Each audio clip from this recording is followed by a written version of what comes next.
Bom, então temos um tema hoje, né? Tema da liberdade, muito importante, e também da rendição a Krishna, que também é muito importante. Krishna é um dos nomes de Deus. Deus tem muitos nomes, ele vem sendo conhecido assim, por esses nomes. Também ele é chamado de sem nome, Anama, porque não tem nenhum nome material que possa designar a personalidade suprema. Mas Krishna é o nome que nós nos referimos, porque os Vedas explicam as qualidades de Deus como sendo todo atrativo, e a palavra Krishna significa aquele que é todo atrativo. Até os ateístas, que são ativistas na sua tese de ateísmo, vivem falando de Deus, né? Para negá-lo, mas vivem falando dele. Então Deus é muito famoso, até mesmo entre aqueles que não acreditam nele. Na nossa cultura, Krishna veio há 5.000 anos atrás, e os livros dizem que a vinda de Krishna foi toda especial. Ele veio com toda a sua potência, como a suprema personalidade de Deus mesmo. Veio com toda a sua potência, trouxe os seus associados, veio com os meninos vaqueiros, as meninas que também executavam os passatempos dele. Ele trouxe a terra de Vrindavana, de lá de onde ele veio, assim. Ele preparou um verdadeiro cenário para poder aparecer aqui nesse planeta Terra. E assim ele veio com toda a sua potência. Não foi... De acordo com os Vedas, Deus vem muitas vezes a esse mundo material. E sempre os propósitos são os mesmos. Ele vem com o principal propósito de proteger os seus devotos, de salvá-los da ilusão material. A ilusão que nos cativa e que nos faz pensar que somos tão importantes, que a nossa vida é tão significativa, que temos que contribuir com essa sociedade, viver nessa sociedade. E nem percebemos, apesar de todo o conhecimento que temos, nem percebemos quão rápido tudo passa e a gente fica sem a capacidade de fazer alguma coisa. Mas Deus vem muitas vezes a este mundo. Às vezes Ele manda os seus devotos mais íntimos para cumprir com os propósitos, e às vezes Ele vem pessoalmente. Há 5.000 anos Ele veio pessoalmente, e no Bhagavad Gita Ele descreve os 3 motivos que o fizeram vir a esse mundo. O primeiro foi proteger os devotos. O segundo foi aniquilar com os canalhas. E o terceiro foi restabelecer os princípios espirituais, os princípios espiritualistas que haviam se perdido dentro desse mundo. Então, assim, ele distribuiu esses princípios, esses propósitos nos seus passatempos. O primeiro deles, de proteger os devotos, ele se estabeleceu em Vrindavana, uma área rural da Índia, e lá ele dava muita satisfação, muita alegria aos seus pais, aos adultos que o tratavam como filho, a criançada toda, aos homens. Todos tinham muita satisfação em conviver com Krishna. Quando ele cresceu um pouco, por volta de 12 anos, ele descobriu, entre aspas, que era filho adotivo. Então ele quis conhecer os seus pais biológicos e foi para Mathura. para conhecer os seus pais que estavam presos. A essa altura já estavam soltos, mas eram muito vigiados, porque o rei que os prendeu tinha recebido uma profecia, tinha ouvido uma profecia. Estou contando a historinha, viu? Que você pediu. Então, Krishna, o rei tinha ouvido uma profecia, uma voz mágica, de que ele, o próprio rei, seria morto pelo 8º filho daquela moça que estava se casando naquele dia. E a moça era irmã do rei. Então, o nome dela era Devaki, e ela estava se casando com Vasudeva. Então, Kamsa, o rei, ficou muitíssimo preocupado com aquilo e quis tomar providências para evitar a morte. Qualquer um de nós também faria o mesmo, sabendo que ia morrer, e tomar providências para evitar a morte. Às vezes nós descobrimos que estamos doentes ou alguma coisa, então tratamos de cuidar para não morrer, e quando vem uma epidemia, tomamos vacina, também evitando a doença e a morte. Mas o rei Kamsa quis evitar a morte matando a sua própria irmã no dia do casamento dela, que era uma verdadeira tragédia, né?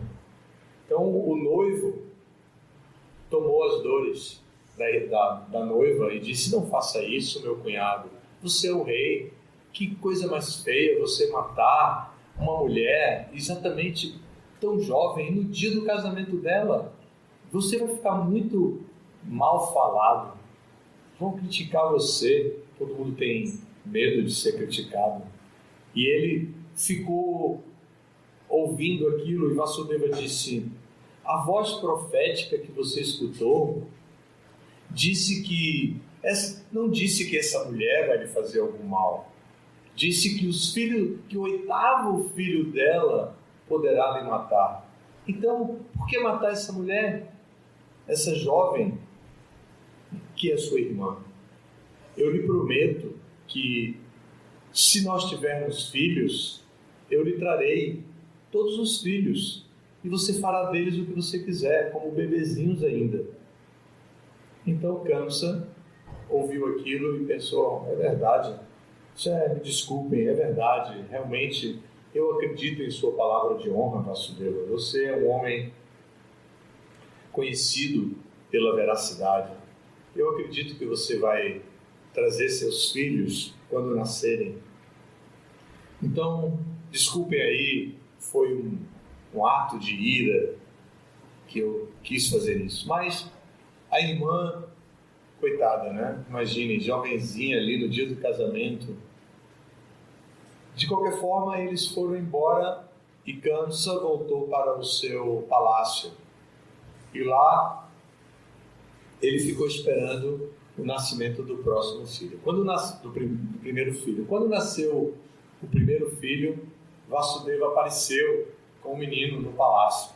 A mãe ficou em casa chorando, e Vasudeva foi com o menino no palácio e disse: pronto, rei, como eu lhe disse, aqui está o meu filho com sua irmã, é o seu sobrinho. Agora eu queria dizer para você uma coisa. Lembre bem, a profecia falou que era o 8º filho, não disse que era o primeiro. Então, pense direitinho. Não tem por que fazer nada com essa criança. Então, Kamsa disse: é verdade, não tem por que fazer alguma coisa com essa criança. Leve o seu filho de volta, Vasudeva. Você teve uma atitude tão nobre, trazendo o meu sobrinho aqui. Então, certamente você também trará o 8º filho. E aí, liberou Vasudeva. Vasudeva voltou carregando o filho, todo contente, entrega para a mãe, para Devaki, o filhinho. Aí, Devaki fica muito feliz, mas os ministros dizem para o rei: rei, você está sendo muito benevolente com este seu cunhado. Você está afetado pelo sentimentalismo porque ele é o marido de sua irmã mais jovem e você está afetado por isso. Na verdade, todos os associados de Vishnu são igualmente perigosos, são tão perigosos quanto Vishnu. Vishnu é outro nome de Krishna. Então ele diz, todos os associados dele. Esse menino que nasceu agora é tão perigoso quanto o 8º menino. Você deveria recebê-lo, sim. Você deveria ter esse menino de volta. E mais, você devia prender esse casal para não ter risco deles fugirem com a criança recém-nascida. Aí Kamsa disse, é verdade. Parece que ele era um bobo, né? Que fazia tudo que todo mundo mandava, mas não era não. Ele só fazia o que era conveniente, que ele achava conveniente. Então, ele disse, é verdade. Manda prender minha irmã e meu cunhado. Traz eles aqui para o palácio. Você foi lá, Davi, no palácio? Tem um palácio na Índia, em Mathura. Foi também, mas sabe? Um palácio muito grande e dentro, assim, tem um porão, um arcabouço, assim, onde tem uma cela onde Devaki ficou ali presa com o Vasudeva. E aí ele mandou prender ela e mandou matar o menino, o primeiro filho. Aí ano após ano nascia uma criança. Ano após ano nascia uma criança. Então, quando nasceu o 8º, que era Krishna, aconteceu um evento místico. Todos os guardas do palácio adormeceram e Vasudeva foi orientado pelo próprio Krishna, que apareceu na forma de Vishnu, e disse, olha, chegou a hora, eu vou nascer como filho de Devaki, mas para enganar o rei, nós vamos fazer um plano. Todos os guardas do palácio vão adormecer e a corrente do pé de Vasudeva vai ser facilmente solta, todas as portas estarão abertas, Vasudeva deve pegar a criancinha e deve ir para Gokula, que era Vrindavana. Lá tem um casal, Yashoda e Nanda Maharaj, que estão tendo uma criança também. Você vai trocar as crianças e trazer essa criança trocada para aqui e deixar aqui na mão de Devaki. O resto deixa comigo. Então, Devaki chora um pouquinho, claro, mas entrega o filho para o marido põe o filho numa cestinha e vai embora, leva para Gokula, chega lá e encontra o palácio de Nanda Maharaj, entra no quarto, vê Yashoda dormindo com a criancinha do lado, ele troca a criança e era uma menina. Ele leva a menina e põe do lado no colo da mãe, Devaki.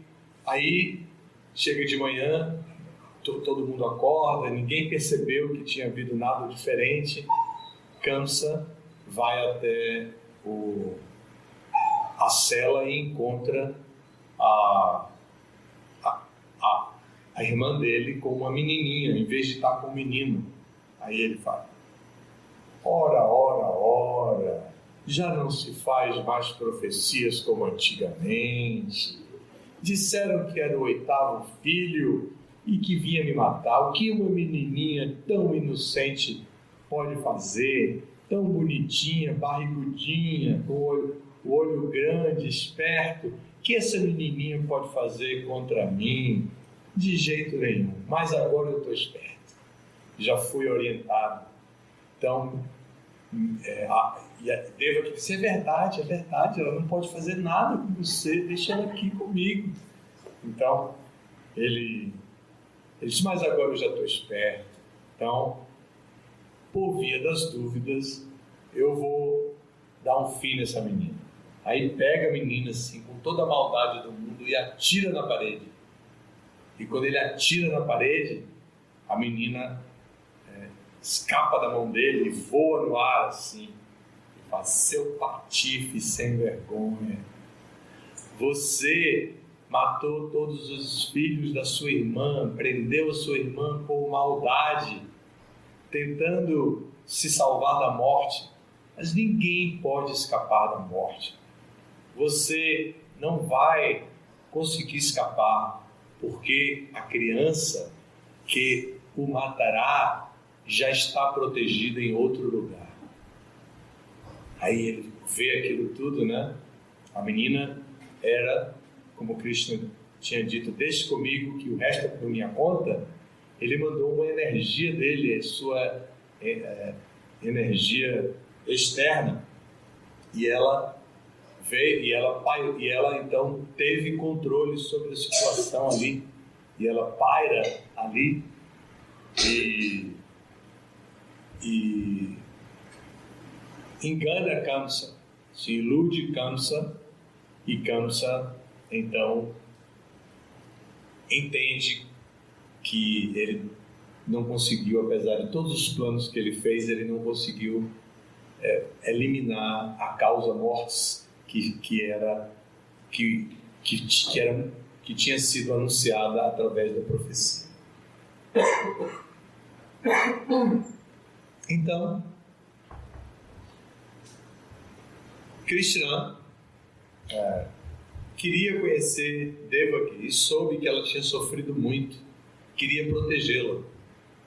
Então ele vai até Mathura, onde o rei Kamsa ainda era rei, e Devaki e Vasudeva viviam lá também.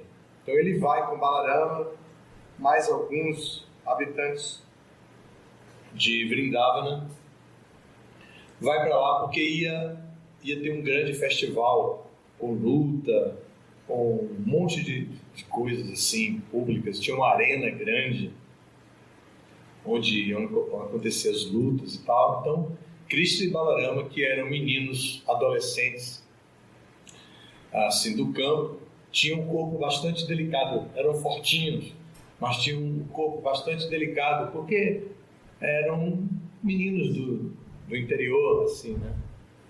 Então eles foram escalados para lutar contra Chanura e Mustika, dois grandes lutadores, monstrengos mesmo, assim, pessoas que viviam daquilo, eram profissionais da luta, como tem agora essa luta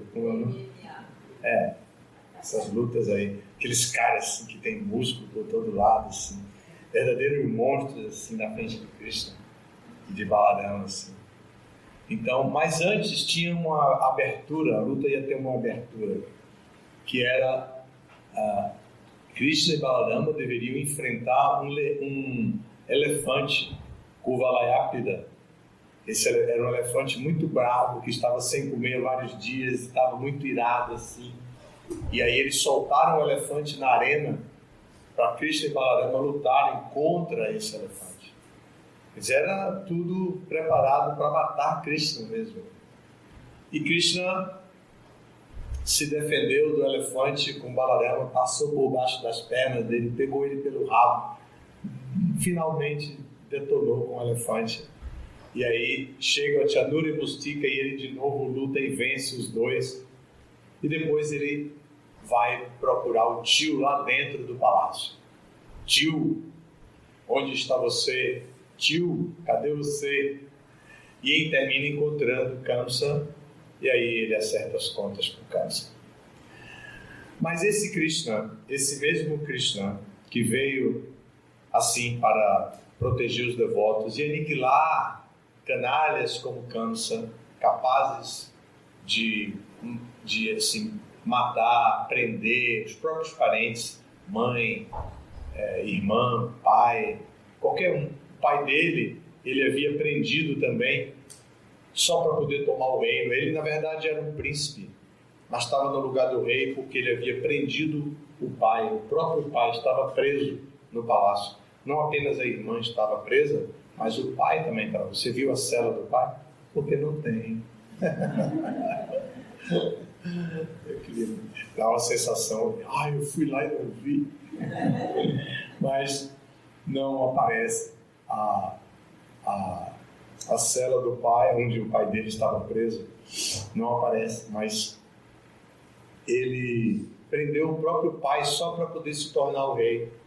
Era mau, o rapazinho era muito mau.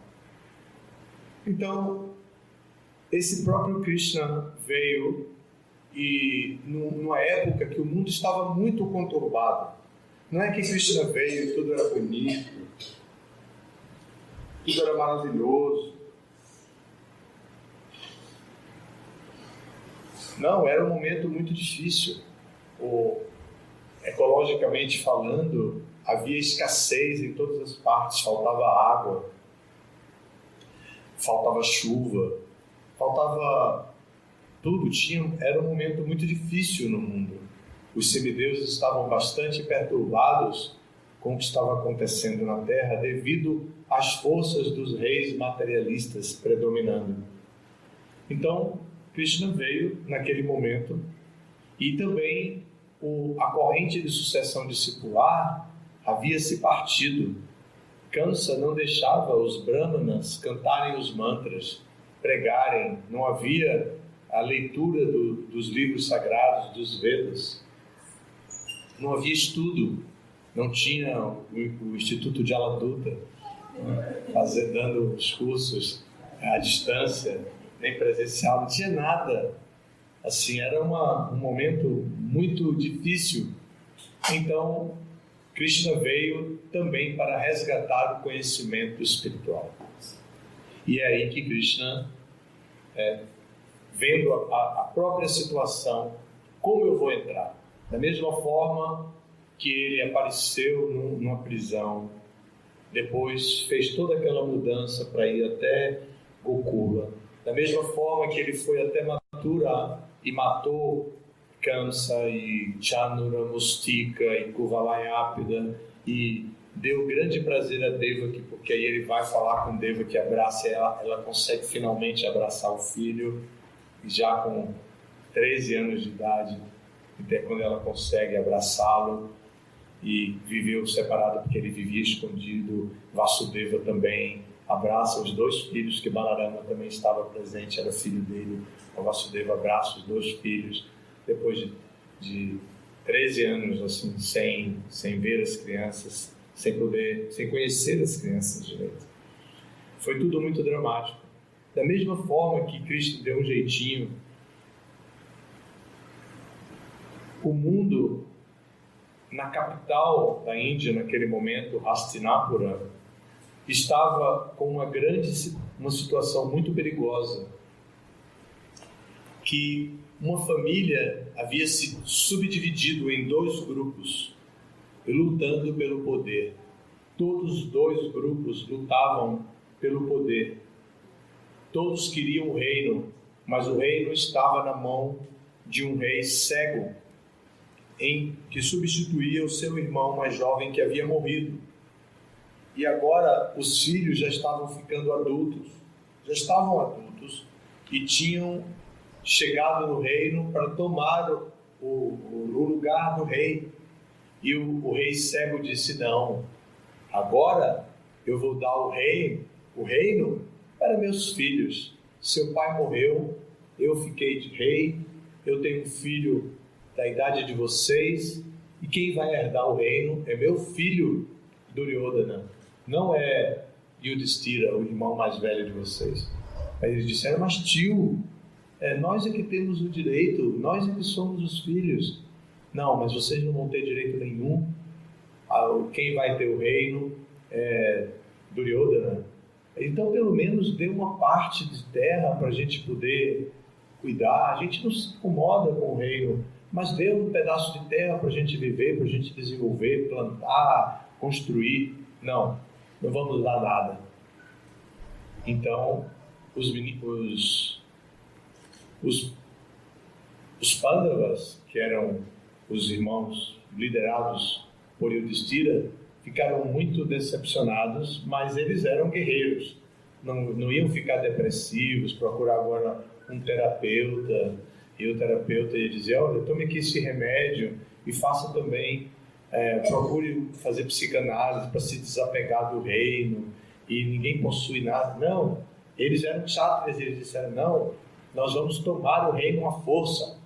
Aí Krishna apareceu, veio lá de Dwarka para visitar os primos e chegou naquele momento de grande confusão.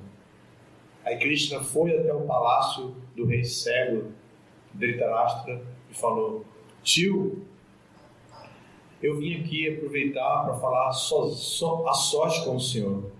O senhor está idoso e precisa passar o reino, e todos os seus descendentes já estão adultos, incluindo os seus sobrinhos. Então é hora de passar o reino para quem merece. Os meninos, os Pandavas, merecem o reino. E ele disse: Krishna, mas Duryodhana também merece, é o meu filho mais velho, eu quero passar para Duryodhana. Então Krishna disse: pelo menos divida, dê um pedaço de terra para os Pandavas. Aí Duryodhana entra na sala e diz assim: não daremos nenhum pedaço de terra para eles, nem mesmo a quantidade de terra que eles possam fincar um alfinete. E Krishna ouviu aquilo, né? E ele disse: e você, Krishna, por que está se metendo nessa história? Você vem lá de Dwarka, você é primo da gente, você vem lá de Dwarka para aqui e vai entrar numa história que não tem nada a ver com você? Melhor você sair daqui antes que eu considere você como um subversivo que está dentro da casa do rei, conspirando contra o rei. Aí Krishna olha para a cara dele assim, ele fica assim, desajeitado, ele começa a gritar: guardas, venham, prendam Krishna, ele é subversivo, ele está aqui articulando, pensando em fazer algo contra o governo, ele é um subversivo, prendam. Aí Dhritarashtra disse: para com esse exagero, Krishna não, vocês não vão tocar a mão em Krishna, deixa Krishna. Krishna fica muito zangado e sai do palácio. Isso você não encontrou no Mahabharata. Essa parte foi para você. Então Krishna mais estável no original. Então Krishna sai e se encontra com os Pandavas e diz: é verdade, não tem jeito, eles realmente querem só a luta, querem a guerra, e eu não vou interferir mais, façam como vocês quiserem. Aí Krishna diz: eu não vou lutar, eu não vou pegar em armas, mas eu deixo o meu exército à disposição. Quem quiser ficar com o meu exército de Dwarka, pode ficar com o meu exército. E quem preferir, pode ficar comigo. Eu fico só como cocheiro, mas não vou pegar em armas. Aí Arjuna disse: eu quero você como meu cocheiro. Então, começa a guerra. Arjuna vai para um lado com seus irmãos e Krishna dirigindo a quadriga dele. Do outro lado vai Duryodhana com os seus irmãos, muitos reis que ele conquistou, e assim todos vão para a guerra, para o campo de batalha de Kurukshetra, que na verdade não era um campo de batalha, era um lugar de peregrinação, imantado com alto nível de espiritualidade, como por exemplo um templo, um lugar onde se adora a Deus, que se presta reverências e que se canta o nome de Deus, que se louva a Deus. Esse lugar fica com um astral específico, né? A gente entra numa igreja católica, por exemplo, é um lugar super aprazível, ou numa outra igreja que a gente entra assim, é um lugar que a gente sente a força espiritual. E quando tem um coral cantando mesmo, assim, é muito bonito tudo isso, né? Mas o campo de peregrinação de Kurukshetra, que foi construído por um antepassado deles como um lugar de sacrifícios, onde as pessoas se reuniriam para fazer sacrifícios para Deus. Naquele lugar, eles estavam reunidos para lutar. Essa era a guerra, a grande guerra. Então Krishna vai na quadriga e Arjuna diz para Krishna: Então, Krishna, por favor, leve a minha quadriga para o meio dos exércitos, que eu quero ver quem está de um lado e do outro, quem são esses guerreiros sem vergonhas que estão aqui prontos para lutar. Aí Krishna procura assim os guerreiros mais importantes do outro lado, conduz a quadriga bem para frente dos guerreiros mais importantes para Arjuna ver. Nesse momento Arjuna fica mal, cheio de compaixão no coração e não quer mais lutar. É aí que fica demonstrado que Krishna escolheu aquele momento para cumprir com o terceiro propósito de sua vinda, que é resgatar o conhecimento espiritual. Então, o primeiro propósito, que era proteger os devotos, ele já fez em Vrindavana, e também quando chegou em Mathura e abraçou seu pai e sua mãe. O propósito de aniquilar canalhas, ele já tinha feito com Kamsa e muitos outros que apareceram no caminho dele. E agora ele estava diante da oportunidade de cumprir com o terceiro propósito, ou restabelecer os princípios espiritualistas eternos que conduzem a classe inteligente de pessoas a se conscientizarem da sua verdadeira identidade e então agirem de acordo com essa identidade. Então Krishna escolhe aquele lugar e aquela circunstância para falar o Bhagavad Gita. Quando Arjuna diz, ele estava no clima de guerra e no clima de amizade com Krishna. Krishna, você é o meu quadrigário, leve a minha quadriga para ali. Krishna levava. Krishna, você já deu comida para os cavalos? Aí Krishna, sim, já dei comida para os cavalos. Os cavalos estão preparados, estão fortes? Krishna, sim, estão preparados. Krishna fazia esse trabalho, imaginem vocês. Então, quando chega... E Arjuna estava acostumadinho com isso. Não, Krishna, faça isso, Krishna fazia. Krishna, faça isso, Krishna fazia. Quando chegou nessa hora, Arjuna diz, não vejo razão para eu estar aqui lutando, né, nessa guerra fratricida. Eu não vou lutar. Só que Krishna não obedece. Krishna fica segurando as rédeas da quadriga e não sai do lugar. E aí Arjuna... Então é isso. Por que não? Aí Arjuna começa a argumentar. E aí ele argumenta, eu não vou lutar, nem que fosse por um reino que comparado aos planetas celestiais, muito menos por essa terrinha insignificante. E aí Krishna parado, segurando as rédeas. E Arjuna disse, eu não vou lutar porque as tradições familiares dizem que é pecado matar os próprios parentes e amigos, que não é certo fazer isso. E se eu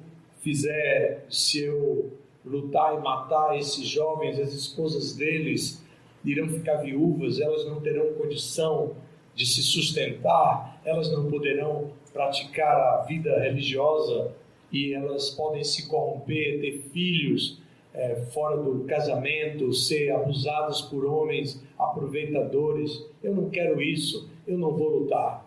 E também eu não quero pagar reação pecaminosa, porque é um pecado lutar. O pecado cairá sobre nossas cabeças. E Krishna parado. Então ele usou todo tipo de argumento. Também não quero um reino assim cheio de viúva e criança órfã. Eu quero um reino alegre, cheio de famílias prósperas. Eu quero trazer prosperidade para o meu reino, que quando a gente se reunir, que todos estejam felizes. Não quero reunir para vir um bando de viúvas chorando pelos cantos com saudade do marido. E Krishna parado, não fazia nada. Ele disse, bom, tem alguma coisa diferente em Krishna aí. O que é isso? Até agora, Krishna e eu estávamos tão identificados, tudo o que eu queria ele fazia, nós estávamos como amigos, bastava um olhar para o outro já sabia o que eu estava pensando. Agora eu estou dizendo que não vou lutar e Krishna não mexe a quadriga do lugar. Aí ele disse, não, só tem uma saída. Eu pedir a Krishna que me instrua o que é que eu devo fazer. Aí vem o famoso verso, né? Como é? Karpanya doshupahata swabhava pricham tvam dharma samudra cheta yashyasyam nishchitam bruhitam me sishasteham sadevam tvam upaya. Nesse verso, Arjuna diz: agora eu sou o seu discípulo. Eu estou aqui na posição de um discípulo. Por favor, me instrua. Diga o que é melhor para mim. Devido à reles fraqueza, eu cheguei nessa condição. Agora me instrua. Eu sou seu discípulo. E aí, Krishna escuta e fica feliz. Dá uma risadinha. Assim, meu plano funcionou. Se eu tivesse saído aqui com a quadrilha, ele não teria feito essa pergunta. Agora sim eu posso restabelecer os princípios religiosos eternos que fazem tanta falta na sociedade humana. E aí todo esse Bhagavad Gita surge, tudo isso aqui, em função dessa situação histórica. Isso é histórico, isso está registrado nos museus da Índia. Se vocês forem nos museus, vocês vão encontrar relíquias dessa guerra, relíquias atribuídas a essa guerra, elmos, espadas, metais assim, encontrados. Muitos nos museus da Inglaterra, porque quando a Inglaterra dominou a Índia, levou todas essas relíquias, coroas cheias de ouro e pedras preciosas. Então, todos estão nos museus da Inglaterra. Não é uma... isso se encontra lá também. Mas a história, assim, a história registra este fato da guerra de Kurukshetra. E os dois bandos, os dois exércitos, o exército de Arjuna e o exército de Duryodhana, se encontraram ali para lutar.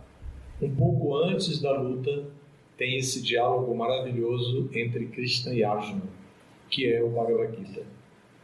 No 18º capítulo do Bhagavad Gita, então, quando já trata da renúncia, depois que todos os assuntos já haviam sido falados e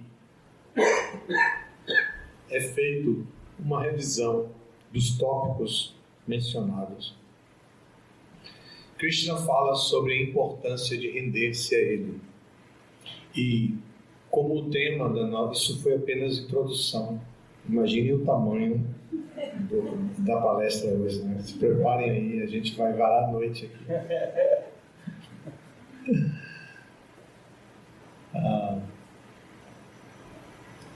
Então,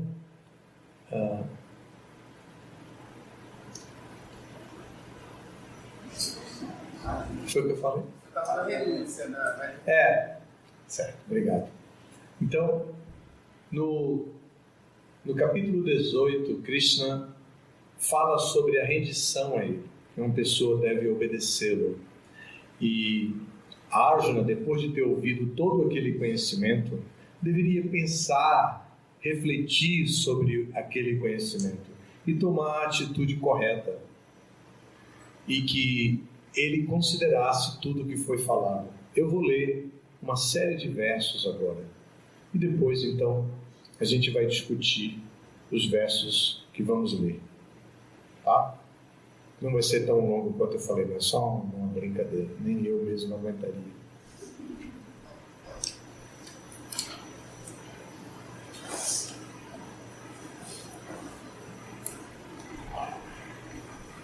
Então nós vamos começar do verso 49 do capítulo 18, que diz assim: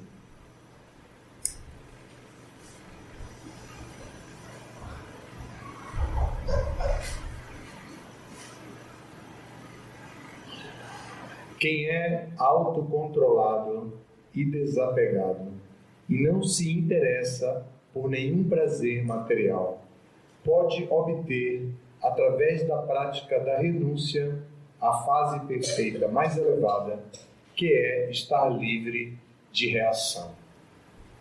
Aprenda comigo como é que alguém que conseguiu esta perfeição pode atingir a fase de perfeição suprema, o Brahman, a etapa do conhecimento mais elevado, seguindo o método que agora passo a resumir. Então, tendo uma inteligência que o purifica e controlando a mente com determinação, abandonando os objetos do gozo dos sentidos, estando livre do apego e do ódio, aquele que vive num lugar isolado, que come pouco, que controla seu corpo, mente e o poder da fala, que está sempre em transe e que é desapegado, livre do falso ego, da falsa força, do falso orgulho, da luxúria, da ira, e que deixou de aceitar coisas materiais, que está livre da falsa ideia de propriedade e é pacífico, este com certeza elevou-se à posição de autorrealização. Aquele que está situado nessa posição transcendental compreende de imediato o Brahman Supremo e torna-se completamente feliz. Ele nunca se lamenta, nem deseja ter nada, e é equânime para com todas as entidades vivas. Nesse estado, ele passa a me prestar serviço devocional puro. É unicamente através do serviço devocional que alguém pode compreender-me como sou, como a suprema personalidade de Deus. E quando, mediante tal devoção, ele se absorve em plena consciência de mim, ele pode entrar no reino de Deus. Embora ocupado em toda espécie de atividades, meu devoto puro, sob minha proteção, alcança por minha graça a morada eterna e imperecível. Em todas as atividades, conte apenas comigo e sempre trabalhe sob minha proteção. Nesse serviço devocional, seja plenamente consciente de mim. Se você se tornar consciente de mim, irá superar, por minha graça, todos os obstáculos da vida condicionada. Entretanto, se não trabalhar com essa consciência, mas agir com falso ego e deixar de me ouvir, você estará perdido. Se você deixar de agir segundo a minha direção e não lutar, então seguirá uma orientação errada. Por sua natureza, você terá que se ocupar no combate. Sob a influência da ilusão, você está agora recusando a agir segundo a minha direção. Porém, compelido pelo trabalho que nasce de sua própria natureza, você acabará fatalmente agindo. O Senhor Supremo está situado nos corações de todos e está dirigindo as andanças de todas as entidades vivas que estão sentadas num tipo de máquina feita de energia material. Renda-se completamente a Ele. Por sua graça, você vai obter paz transcendental e a morada suprema e eterna. Assim, eu lhe expliquei o conhecimento ainda mais confidencial. Delibere a fundo sobre isto e depois faça o que você quiser fazer. Porque você é meu amigo muito querido, estou lhe relatando minha instrução suprema, o mais confidencial de todos os conhecimentos. Ouça enquanto falo isto, pois é para o seu benefício. Pense sempre em mim e torne-se meu devoto. Adore-me e ofereça-me homenagens. Agindo assim, você virá a mim impreterivelmente. Eu lhe prometo isto porque você é meu amigo muito querido. Abandone todas as variedades de religião e simplesmente renda-se a mim. Eu o libertarei de todas as reações pecaminosas. Não tema. Pois é. É isso aí. Esse é o tema que a gente escolheu para essa conversa de hoje. Então vocês viram, nós lemos do verso 49 até aqui ao 66, que mostra esse caminho, por que devemos controlar os nossos sentidos, por que devemos agir de acordo com a orientação divina e o que podemos obter dessa obediência à liberdade, a verdadeira liberdade. A liberdade aqui e a liberdade pós-morte, sem medo. Imagina, que maravilha. Tá? Então agora está aberto para a gente discutir. Se vocês quiserem fazer perguntas, comentários, podemos falar. Uma pergunta que assim, não tenha tanta relevância, mas é assim, uma nível de curiosidade.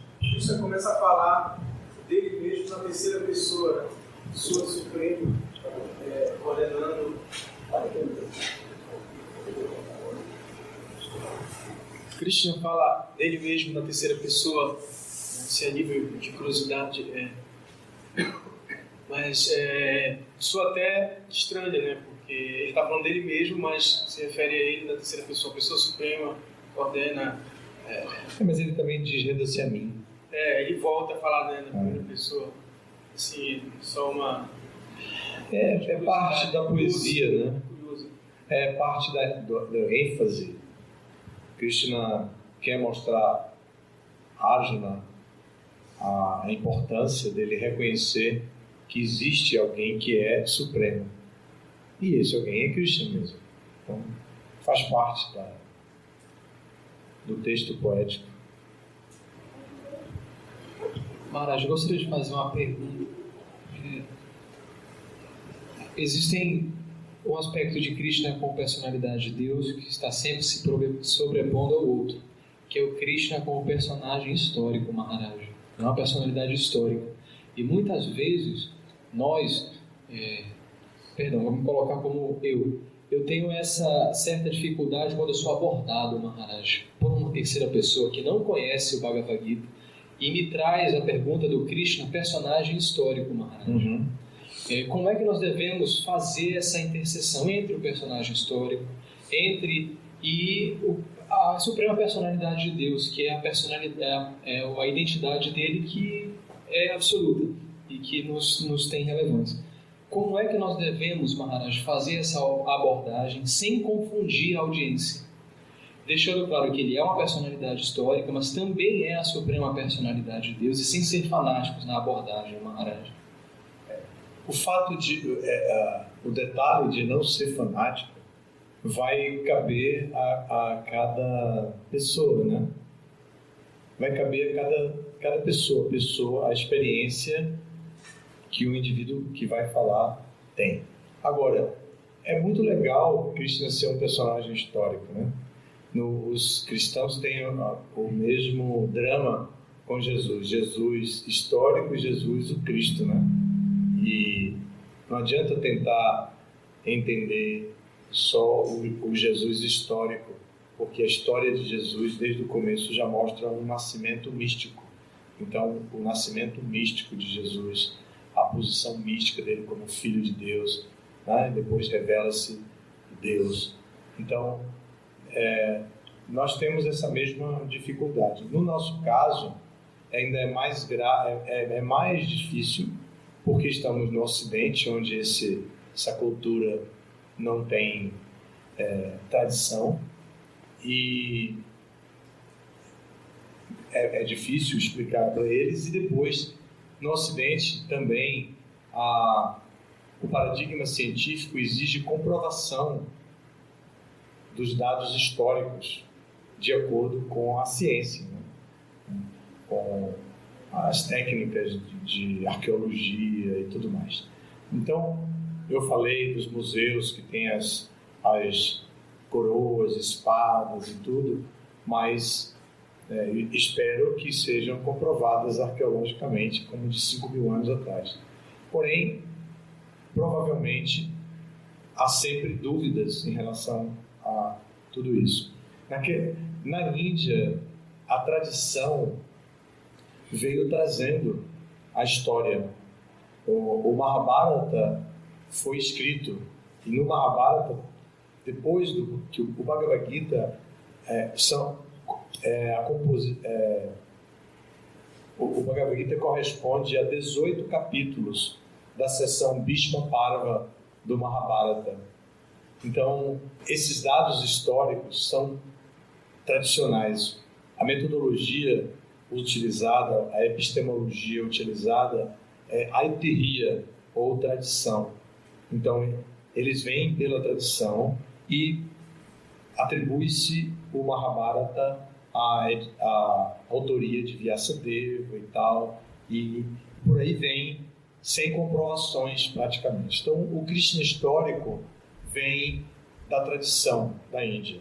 Onde você for na Índia, você vai ouvir falar de Krishna, vai ouvir os passatempos de Krishna e tudo mais. Maharaj Kushatraya conta uma coisa bem interessante.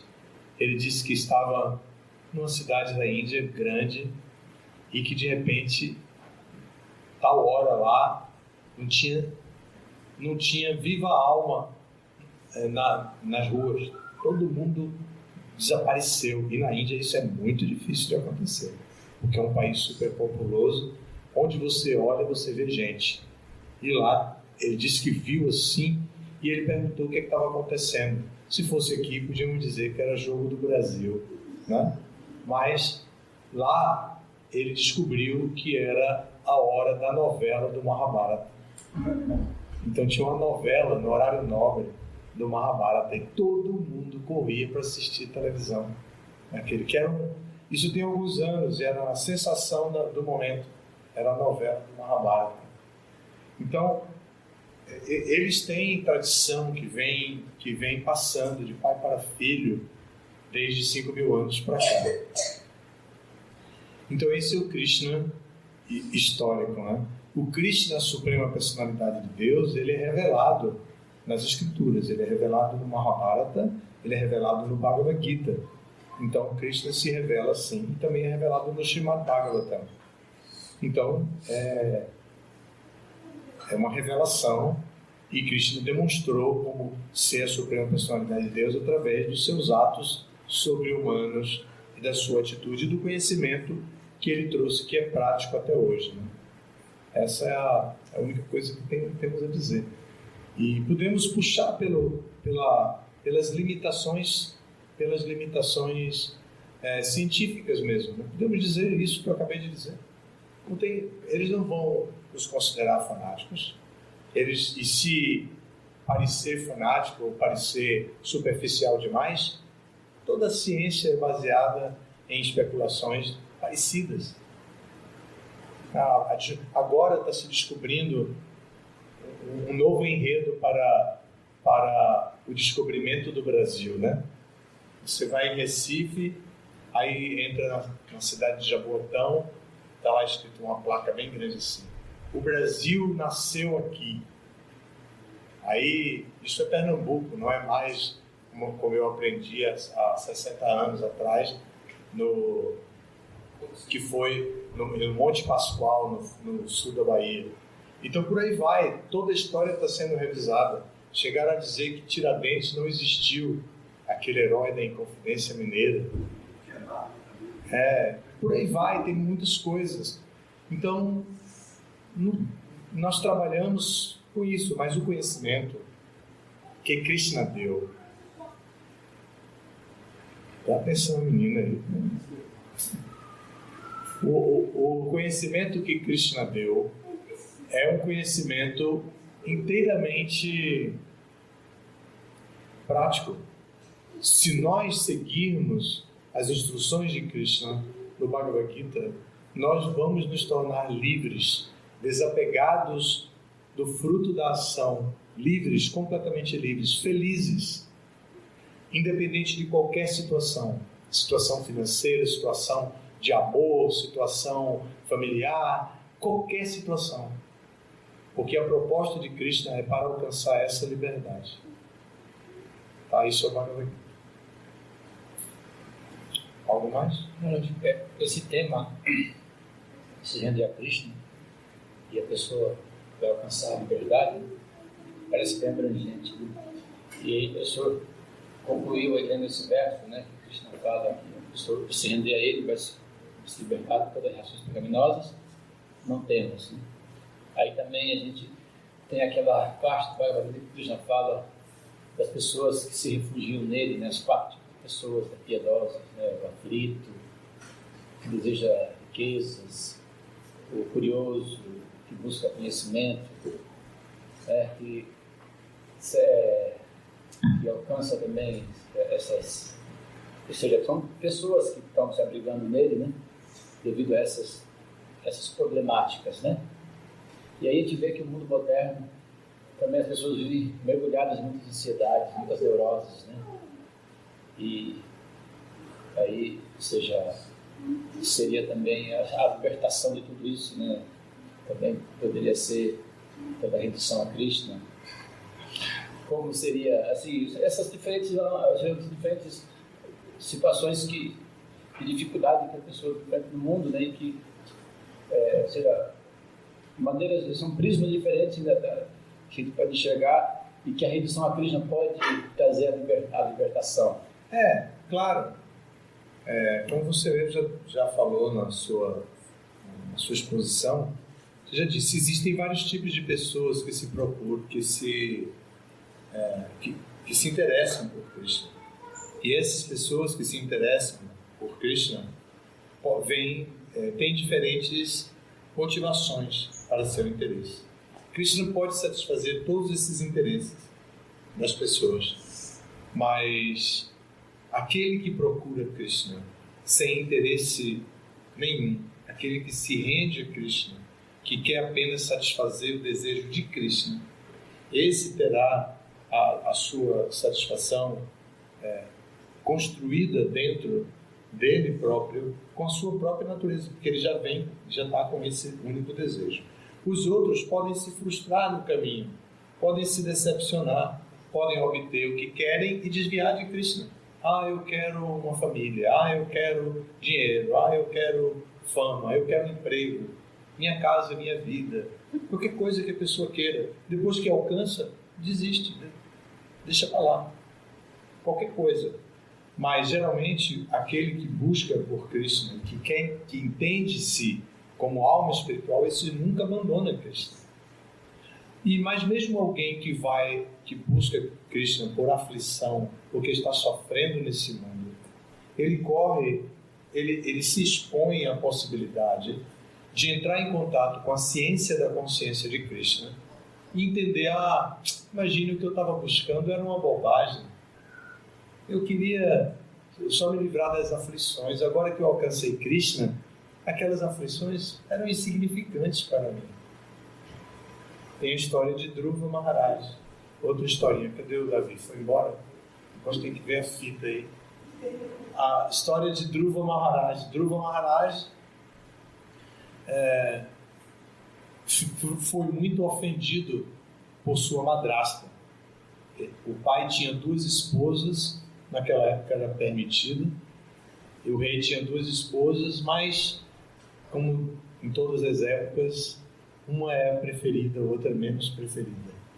Então, ele preferia a esposa que não era mãe de Dhruva. E Dhruva, assim como a criança, chegou e não interessa o que o pai está fazendo, eu quero falar com ele, eu vou subir no colo dele, vai e sobe no colo do pai, que era o rei. E a madrasta viu e tirou o menino. Não, você não pode subir no colo do rei. Ainda complementou, disse no ouvido dele, para você subir no colo dele, você tem que nascer no meu ventre como meu filho. Aí foi a parte da malvadeza mesmo, né? A maldade da madrasta. Aí o menino viu que o pai não fez nada. O pai viu a madrasta tirando ele, e o menino ficou zangadinho, né? E foi lá para dentro e encontrou a mãe. Aí a mãe dele diz para ele: meu filho, não tem jeito, só Deus pode ajudar você. E onde ele está? Eu quero falar com ele. Aí a mãe disse: meu filho, os yogis que já são muito grandes, quando eles querem encontrar Deus, eles vão para a floresta. Mas você é um menininho, eu vou para a floresta. Aí tá bom, vá. Ela nunca imaginou que ele fosse sair. Ele saiu mesmo, ele foi para a floresta. E desapareceu. Imagine, um menino perdido, e que a última notícia que tem é que ele disse que ia para a floresta e a mãe disse que podia ir. Então, nem desobedecendo a mãe ele estava. Então, a mãe podia ser chamada na conselho tutelar, essas coisas todas de hoje em dia aí, né? Mas o menino foi para a floresta e chegou lá na floresta, ele encontrou um mestre, e o mestre deu para ele o caminho para ele conhecer Krishna. E quando ele encontrou Krishna, ele ficou de queixo caído, olhando assim, não podia falar nada. Aí Krishna disse: fale, o que você quer de mim? Aí ele não falava, e Krishna encostou assim na cabeça dele a sua mão, né? Aí o menino disse: eu estava procurando somente pedacinhos de vidro. Agora que eu encontrei a joia mais preciosa, eu não quero mais nada. Então a gente pode chegar a essa conclusão, mesmo aflito, mesmo curioso, mesmo procurando ou passando por necessidades financeiras.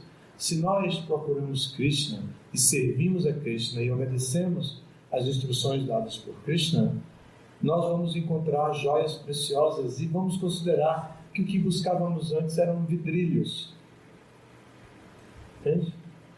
Então, vale a pena, por qualquer motivação, vale a pena servir a Krishna, se render a Krishna, por qualquer motivação. A sociedade está sofrendo muito, todos querem parar de sofrer, mas todos querem parar de sofrer, querem fazer de Deus o seu servo. Deus me faça parar de sofrer.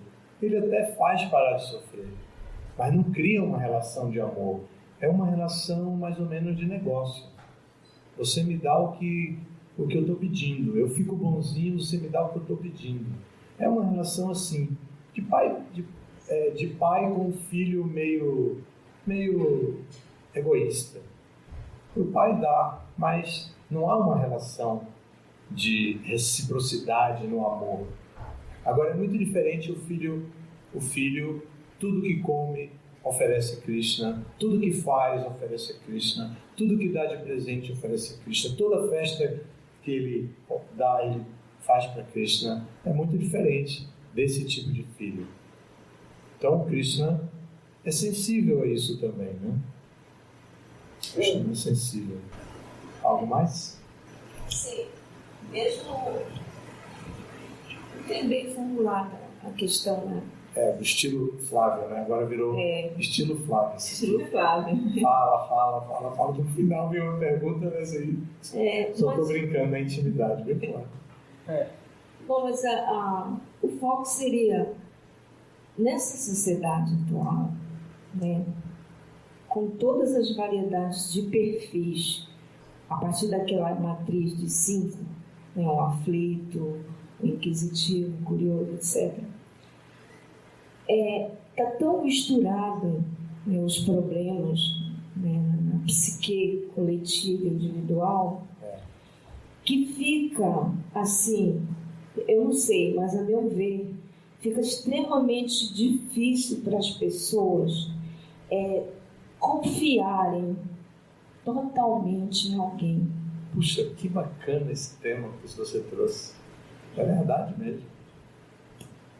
É verdade, esse é o X da questão. Depois de enganar, de ser tão enganado, depois de ver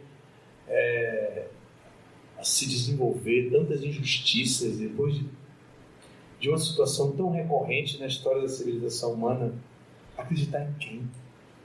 Em quem? É mesmo, é verdade mesmo.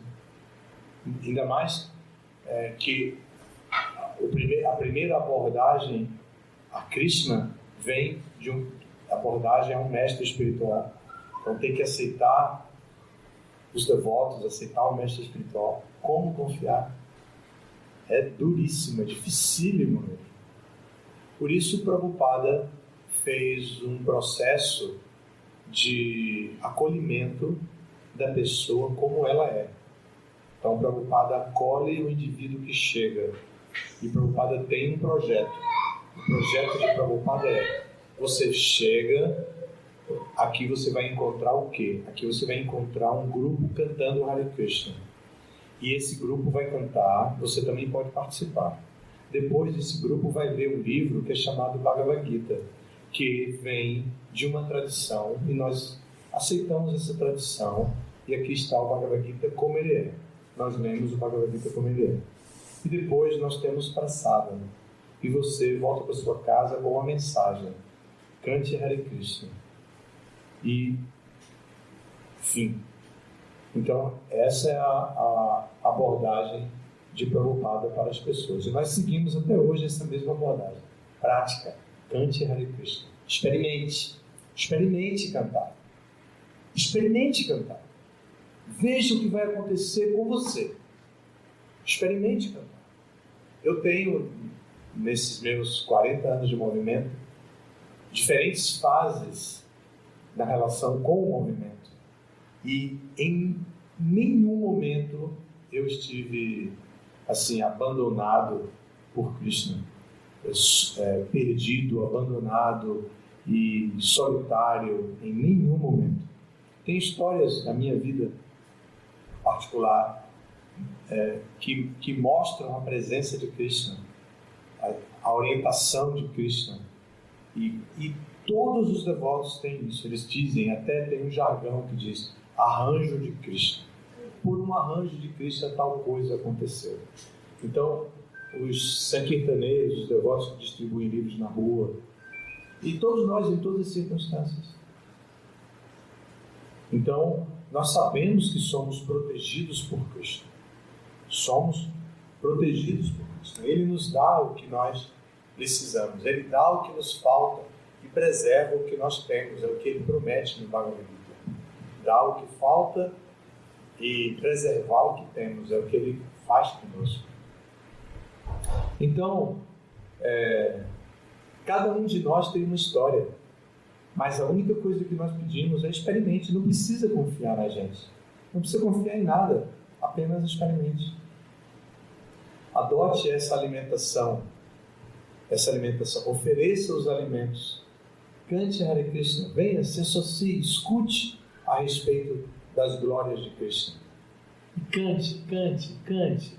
Cante quando estiver tomando banho, cante quando estiver no ônibus, no metrô, andando pela rua, no barco. Aqui não tem metrô, mas pode ter algum barquinho fazendo travessia de algum lugar para outro. Cante em todos os lugares. E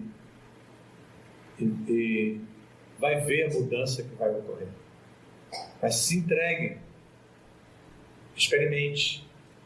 Então a gente vai aprender em quem confiar. Os próprios livros explicam em quem confiar.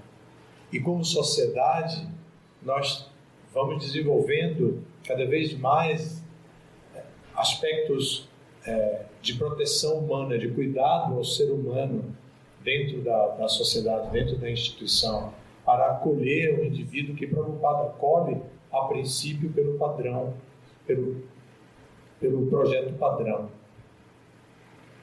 É isso mesmo, mas a confiança é o grande problema. É o grande problema. Mesmo depois que nós nos tornamos devotos iniciados, devotos com a segunda iniciação, líderes, se nós não desenvolvemos confiança no processo, confiança uns nos outros, confiança no mestre espiritual, nós não avançamos. É verdade mesmo. Precisamos disso. Prabhupada deu um estilo para a nossa associação. Ele diz que nós devemos desenvolver o espírito daça entre nós, que é o espírito de servo do servo. Então você de servir uns aos outros. Também esse espírito daça deve ser realizado em cooperação mútua. Então nós devemos, Prabhupada disse, cooperação, devemos cooperar uns com os outros. E no humor de amor e confiança. Então imagine, espírito daça ou espírito servo do servo,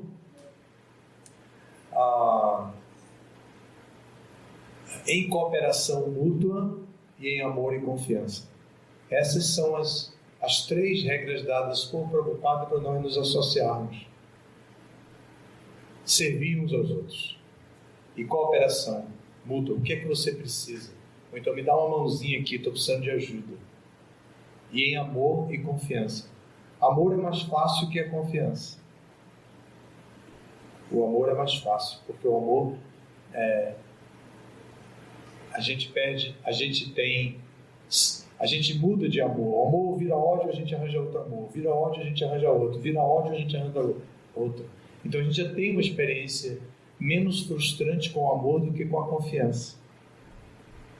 Por isso seu comentário foi muito significativo. Se olharmos a política, por exemplo, olharmos os líderes religiosos, por exemplo, é dramático, né? Abuso de criança, abuso de autoridade de todo tipo, né? É isso. Mas a gente tem que cultivar o processo como ele é. Tá? Isso mesmo. Cara, tocou num ponto bem delicado aí, né? Assim, essa questão da confiança, né, do amor, que isso é fundamental, né, como Prabhupada do Senhor, entre os devotos, né?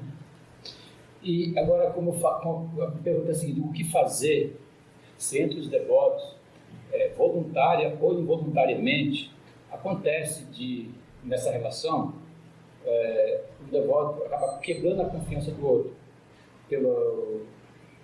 seja proposital ou sem propósito, assim, ou seja, involuntariamente. O que fazer para isso se restabelecer e isso seguir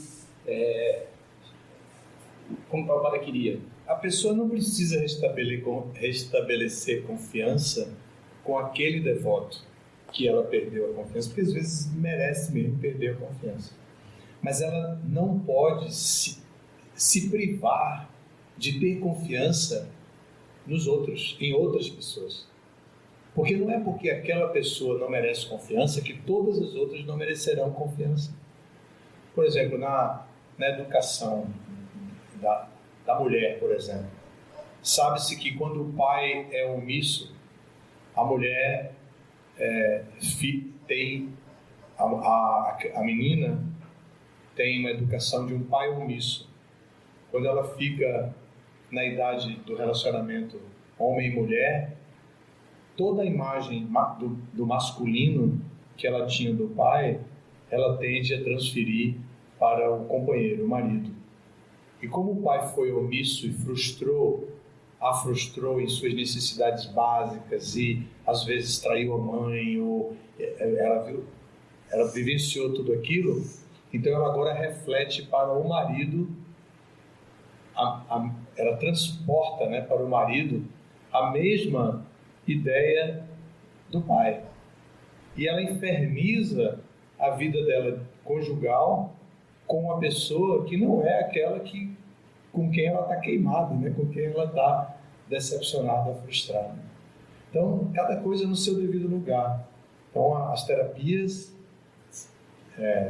fazem o trabalho de colocar isso adequadamente. Não é, lembre, ele não é seu pai. Até diz para o marido: você tem que lembrar ela que você não é o pai dela, que você é o marido dela. E assim vai, para que isso não se prolongue, não se propague eternamente, né? Então, porque o marido traiu, agora a mulher vai desconfiar o resto da vida, porque a mulher, sei lá, todas essas coisas que são comuns na nossa relação. Mas nós temos o dever de cultivar a confiança. E a confiança entre os devotos se estabelece pela apreciação. A gente aprecia o devoto e vê, ele quebrou a minha confiança, mas ele é um devoto. Eu não tenho interesse em restabelecer a confiança com ele. Eu não quero restabelecer a mesma relação de confiança com essa pessoa, porque ele me frustrou. Mas eu posso confiar em outra pessoa, porque outra pessoa não me decepciona, não me frustra. E por aí vai, seguindo a vida. Ela não pode se deixar moldar pelas reações que vêm dos outros. Ela tem que ter a sua conquista pessoal em termos de amor, de confiança, ter a sua psique livre. Ela tem que conquistar a sua própria liberdade. Tá bem, gente? Hare Krishna. Obrigado por todos.